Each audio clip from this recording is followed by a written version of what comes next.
Và bây giờ xin mời quý vị dành tràng pháo tay để gặp gỡ cặp vợ chồng tiếp theo.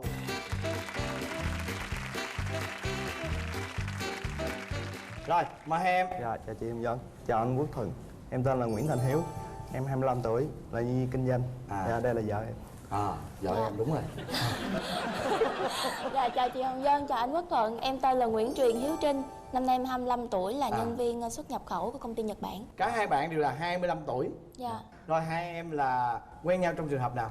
Dạ, em lên Facebook á, rồi cũng nói chuyện vui đùa giỡn thôi với vợ thôi, nói tại vì bạn bè mà. Lúc trước biết nhau rồi. Quen trước là quen ở đâu? Tụi em là chung trường cấp 2, cấp 3 luôn nhưng mà không có chung lớp. Dạ, có nghĩa là biết nhau là biết trong trường thôi chứ là chưa có nói chuyện với nhau bao giờ cả. Nhưng mà nói chuyện là nói chuyện trên Facebook. Dạ. Dạ đúng rồi. Dạ. Lúc đó là cấp 3 rồi.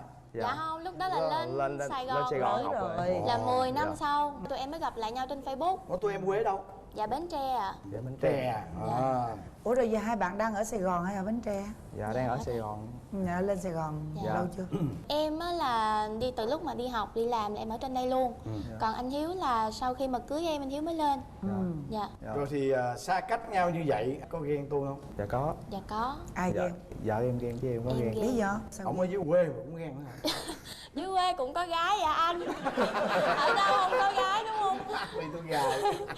Dạ. Tính em á thì là lúc quen á là em muốn biết là trước khi quen em là ảnh quen ai. Rồi ảnh cũng kể cho em nghe hết. Xong rồi là lúc mà quen nhau á, ảnh đi chơi với em mà có mấy lần ảnh kêu lộn tên em. Kêu lộn tên em? Dạ. Dạ em Trinh.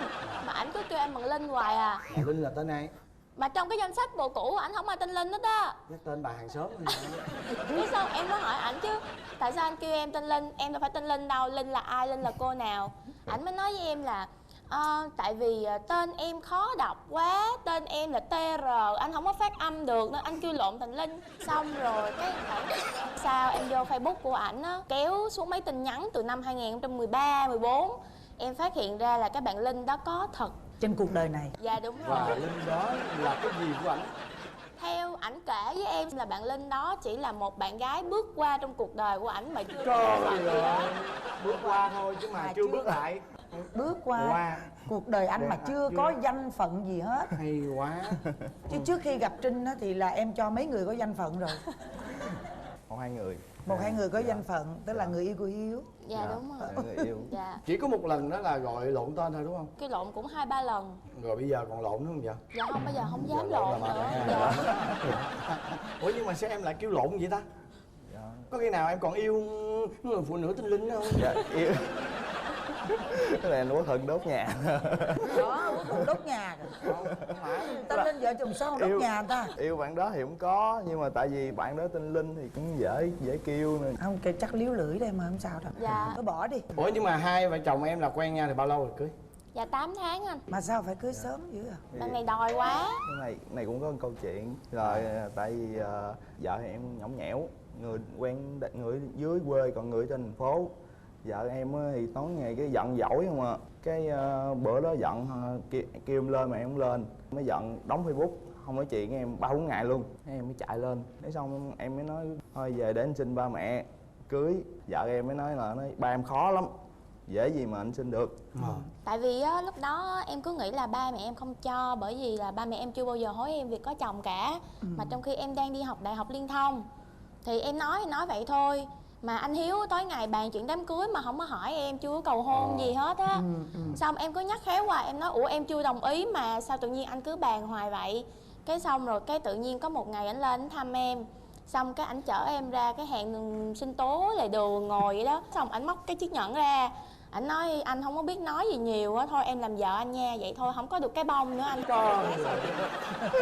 Rất là hật hà miền Tây luôn á. Dạ, xong rồi cái em mở nhẫn ra, em thấy nhẫn vàng thì em nhận thôi chứ em cũng chưa nghĩ là sẽ đám cưới. Rồi đeo vô. Dạ, thì nhẫn vàng mình phải nhận chứ anh. Dạ, xong rồi cái ảnh mới nói là thôi để anh về anh nói ba mẹ ảnh qua gặp ba mẹ em. Cái xong em mới sợ quá, em mới nhắn tin cho mẹ em đâu dám nói với ba đâu. Em nói mẹ ơi bây giờ nhà người ta đòi qua gặp vậy đó. Xong rồi cái mà ảnh nói với em là có mình ba mẹ ảnh thôi. Mà tới lúc mà cái hôm mà qua nhà em mà thành một cái đám nói luôn. Em có thấy cái tội mê vàng chưa? Vậy là thời gian nhanh quá hả? Rồi coi như là nhanh vậy thì sau khi cưới xong rồi thì phát hiện ra những cái gì mà lúc yêu nhau chưa phát hiện? Có tính xấu gì của đối phương mà lòi ra nhiều không? Dạ vợ em thì cũng có một số khuyết điểm nhỏ thôi. Lúc mới phát hiện về á là mới biết là lười đánh răng. Ngủ là đi ngủ luôn á, em mệt quá em ngủ luôn. Nhưng mà sáng có đánh, tối thì lười không đánh. Em mà năn nỉ em nhắc nhở dữ lắm á, mà nay cũng bớt rồi chứ không phải là chưa có bỏ. Rồi đó, một tật xấu ở gì nữa? Cái hai là ghen. Ghen dữ không? Dạ ghen dữ lắm. Ghen toàn là ghen người yêu cũ không à. Sao vậy? Thì lúc nãy em kể một chuyện là nhắc lộn tên em là một lần rồi, mà cái bạn đó không có danh phận thì mình bỏ qua đi ha. Thì dạ cái bạn có danh phận, em mới phát hiện đây thôi. Hôm đó em vô em unfriend bớt bạn của ảnh. Tại vì cái list bạn của ảnh là từ Bắc chí Nam, là mấy cô hot girl mặc đồ rất là mát mẻ, hay đăng hình mấy ngàn like, em vô em unfriend hết. Xong rồi cái em thấy cái Facebook của cái bạn kia, xong cái em unfriend luôn. Lúc đó anh đang đi tắm, anh để điện thoại ngoài á, cái tự nhiên chiều anh đi làm về anh hỏi em chứ sao tự nhiên em unfriend cái bạn đó. Cái xong em hỏi ủa sao anh biết em unfriend cái bạn đó. Anh không trả lời, ảnh nói em vậy là không được, em ghen vậy là em ghen tầm bậy, anh với bạn đó chỉ là bạn bè bình thường thôi, đâu có liên hệ nói chuyện gì với nhau đâu mà sao em ghen. Cái xong em cũng thấy có lý, em cũng im rồi, ảnh mới nói em là anh kết bạn lại rồi nha. Đó. Cái sau em cũng không nói gì hết. Xong cái tối 10 giờ rưỡi hai đứa đang ôm nhau ngủ, tự nhiên điện thoại ảnh có tin nhắn. Cái em mới hỏi chứ ủa anh giờ này ai nhắn tin cho anh vậy? Cái xong ảnh dở cái điện thoại lên là cái bạn đó nhắn. Mà bạn đó nhắn một cái câu, chỉ có một cái câu trong khung chat thôi mà nó không có đầu đuôi gì hết. Cái em mới suy nghĩ, em nói rồi vậy là ông này có nhắn tin cho bạn này, xong rồi bạn này mới trả lời, mà ông này ông xóa tin nhắn. Cái xong em rồi hết ôm luôn. dạ đúng rồi, đầu tiên là đẩy ra liền. Xong rồi em bắt đầu em suy nghĩ. Lúc đó em thấy tức lắm. Vậy là trước nay ảnh xạo với em, mới rồi sáng nay còn nói với em là anh với người đó có nhắn tin nói chuyện gì đâu mà em ghen. Cái rốt cuộc bây giờ lòi ra có tin nhắn. Cái xong em mới hỏi chứ vậy là hồi đó giờ có nhắn tin đúng không? Cái ảnh mới nói là anh không có nhắn tin, người ta nhắn tin cho anh trả lời thôi chứ anh không có nhắn tin. Hỏi thương không?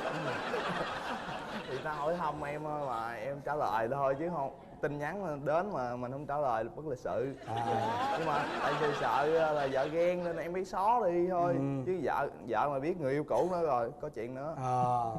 Mà em hỏi anh chứ ví dụ mà nếu mà nhắn tin hỏi thăm không có gì thì thôi để ở đi, mắc mớ gì phải xóa làm chi. Xóa rồi em phát hiện ra em lại càng suy diễn thêm nữa chứ đâu có được gì đâu. Bây giờ vậy đi, coi như là cái lý do ghen á thì coi như là không phải là tính xấu rồi, tại vì là có lửa mới có khói đó. Đúng rồi. Hiểu không? Là bỏ đi cái đó không phải tính xấu nữa. Giờ kể tiếp tính gì nữa? Tính xấu gì nữa? Hết rồi đúng không? Dạ. Tìm hoài đâu có ra. Có hay ăn hiếp chồng không? Có nhưng mà ít thôi. Có nhưng mà mà ít thôi. Nhưng mà tính đó cũng không gọi là xấu lắm. Nó là tính tốt. Rồi cuối cùng sao thấy không có tính nào xấu hết trơn.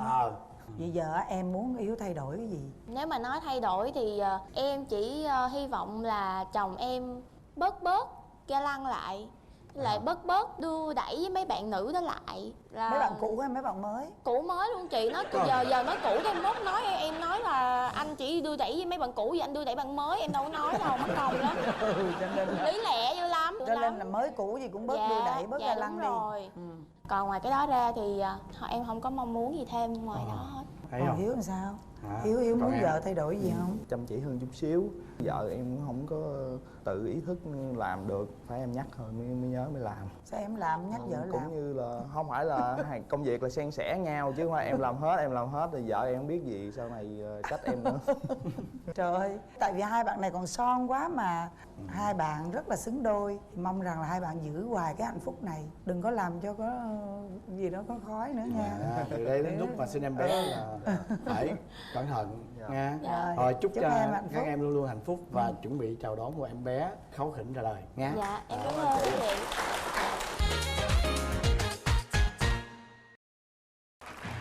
Và bây giờ là đến phần kiểm tra hữu ý và bốc thăm may mắn. Chúng ta có các phần quà như sau. Trước tiên đó chính là một voucher làm đẹp trị giá 6.600.000 đồng được sử dụng tại Letsan Spa, nơi cảm xúc thăng hoa cho làn da không tuổi. Và món quà thứ hai đó chính là một bộ sản phẩm sữa ông chúa viên nang Bifect giúp tăng cường hệ miễn dịch, giảm cholesterol, giúp tái tạo tế bào da trị giá 2.300.000 đồng. Và món quà thứ ba đó chính là một bộ sản phẩm dưỡng trắng da toàn thân Phi Thanh Vân trị giá 2 triệu đồng.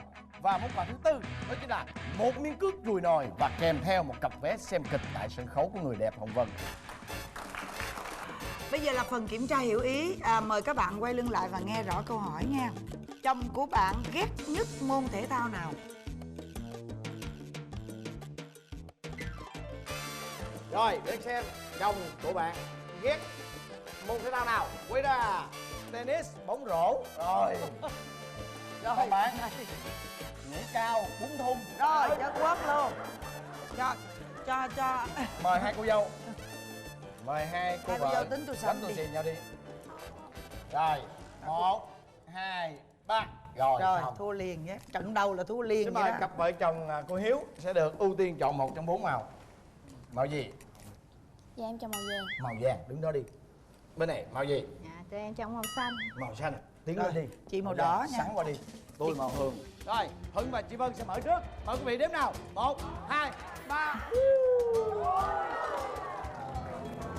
Rồi, xin mời quý vị chuẩn bị đếm nào. Mở ra. Như vậy thì khán giả chúng ta có đến 4 cơ hội nhận được 4 phần quà đến từ chương trình Vợ Chồng Son trong số này. Trước tiên đó chính là một bộ sản phẩm sữa ong chúa Viên Nang Bifix trị giá 2.300.000 đồng.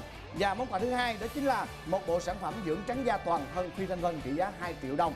Và 2 phần quà, mỗi phần quà là một voucher trị giá 2 triệu đồng được sử dụng làm đẹp tại Let's Spa. Chúng ta phải trả lời câu hỏi của chị Hồng Vân đưa ra. Câu hỏi đó như sau. Cặp vợ chồng thứ hai cùng học chung với nhau ở đâu? A. Cấp 2, B. Cấp 3 và C là cả hai đáp án đều đúng. Câu thứ hai, có bao nhiêu người trả lời đúng giống như bạn?